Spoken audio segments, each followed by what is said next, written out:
Ladies and gentlemen, welcome to another edition of VGU Talks. I'm Dom, the expert of calls from VideoGamesUncovered.com, and let's talk games. Or specifically, games that are AAA, the highest end of the gaming spectrum that we could possibly believe, that have microtransactions. Because yes, I knew this conversation was coming, and quite frankly, I'm angry. Okay, so I'm not going to turn this into an angry rant. I'm going to be quite calm and collected, and I'm going to just let you guys know my opinions on microtransactions in AAA games. But first off, what has actually brought on this topic for me? It's been because of two games in particular, Metal Gear Solid 5: The Phantom Pain and Destiny. Let's start off with the Phantom Pain, because Phantom Pain already has microtransactions in there to help you out with completing missions that you send your squaddies out to do, but you can just quickly finish off by just spending a little bit of cash. Yes, I think that's stupid. However, they're adding in more, and the next microtransaction they're adding in is the FOB insurance service, where you can spend real-world cash to make sure that your staff are on point to rival any infiltration attempts on your mother base. Spend a little bit of money today and we can guarantee that anything you lose will be covered by us. Did I sell that to you? Because guess what? It's still not selling to me. I find it completely stupid. So the FOB insurance service will be covering staff and materials that are stolen by a rival, the losses of staff and materials that are just handed over to your rival after a successful infiltration. However, they will not, and I repeat, not cover the following. They will not cover your property, such as abductive staff being held in your brig. It will not cover staff that have been wounded. This means that anyone that has serious injuries going on that are currently in your med bay. However, they will cover you for your lost staff due to death or extraction. They will also not cover you for staff used by you to deploy in defense of the FOB. And again, neither death nor extraction will be compensated in this case because you have actively deployed them against a player. And finally, the loss of nuclear weapons. That's right, if you've been holding on to that nuke this whole time, guess what? They can steal it and you're not getting it back. As much as I'm not going to use these microtransactions, I don't think this microtransaction is just very good in general.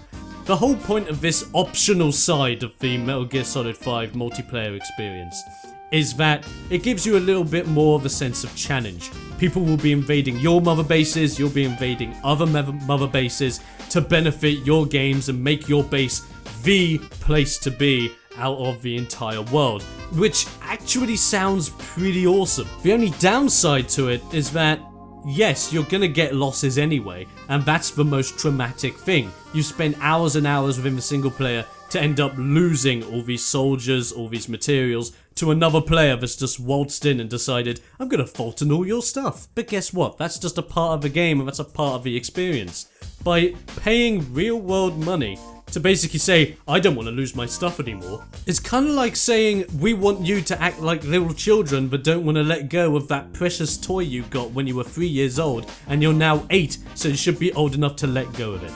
I don't know, I think it's just a very childish option to have in the game, and I don't really commend it. I think it's just a terrible use of microtransaction, in all honesty. However, it gets even better, because Destiny are jumping on the bandwagon of microtransactions, and I saw this coming from a mile away. However, I will say this, in comparison to what Phantom Pain are doing with the insurance service, Destiny are doing it specifically just for aesthetics, which is great. Aesthetics are the best thing to have for microtransactions, as you're not paying for power, and that's the biggest thing you need to be careful of when you're bringing in microtransactions, not just for AAAs, but also for free-to-plays. Destiny's microtransactions come in the homestead of the Eververse Trading Company. Basically, the Eververse Trading Company will bring in 18 brand new emotes for you to purchase that were originally offered and only available via the Taken King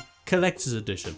They will be completely optional and they won't impact the game in any way, shape or form, and this basically means that if you do decide to spend a little bit of money to get an emote, That means that you can still team up with your buddies that don't have the emote, you can still go on raids with people that don't have the emote, you can still do missions and everything in general with people that do not have the emote. It is completely 100% optional and will not restrict you from anything whatsoever, which is great. As much as I'm not a fan of microtransactions, at least Destiny is at least going in the right direction with it, so I commend them for that. However, there is one big warning and one big care that I'm just telling straight out to the guys at Bungie and the guys behind Destiny. This is okay.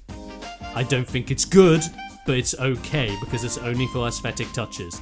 But as soon as you put a key to a unique raid, or as soon as you put something in there that you can get which guarantees or heightens the drop rate of legendary engrams or something along those lines, as soon as you start doing that, you are going to start losing more and more of your fan base. Because guess what?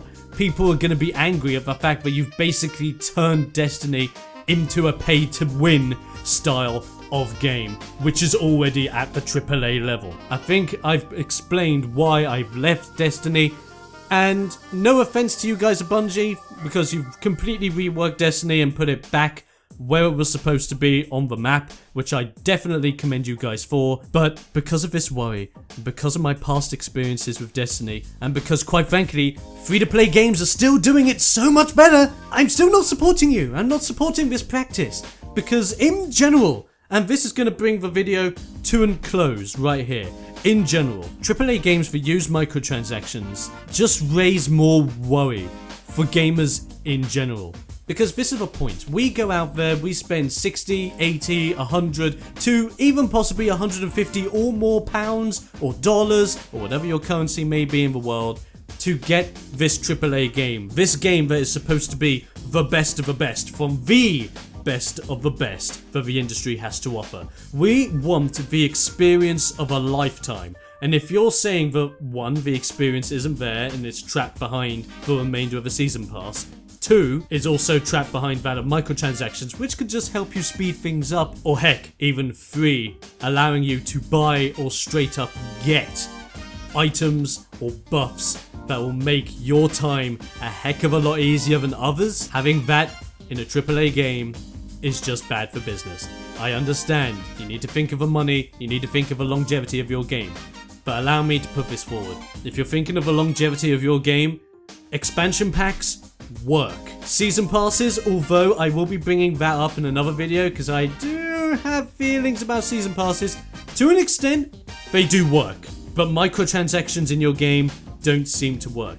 Unless I see actual proof that more than 10% of your gamer base are using these microtransactions on a regular basis to demand that they be in your game, I'm not impressed and I'm not convinced. I'm sorry, I don't like microtransactions in AAA games. I think they're bringing AAA games down to a lower standard and they're making the indie titles and the free-to-play titles look insanely good. But ladies and gentlemen, I've said my part on AAA titles and the microtransactions that lay within, and my feeling that it's just going to bring us down even further, which I don't want AAA games to go down. But what are your thoughts on microtransactions? Do you mind them? Do you not mind them? Do you use them or do you not use them? What are your thoughts of these being in some of your favorite games that are out now and coming soon? Let me know your thoughts in the comments below, ladies and gents, and I'll be seeing you next time for another edition of VGU Talks.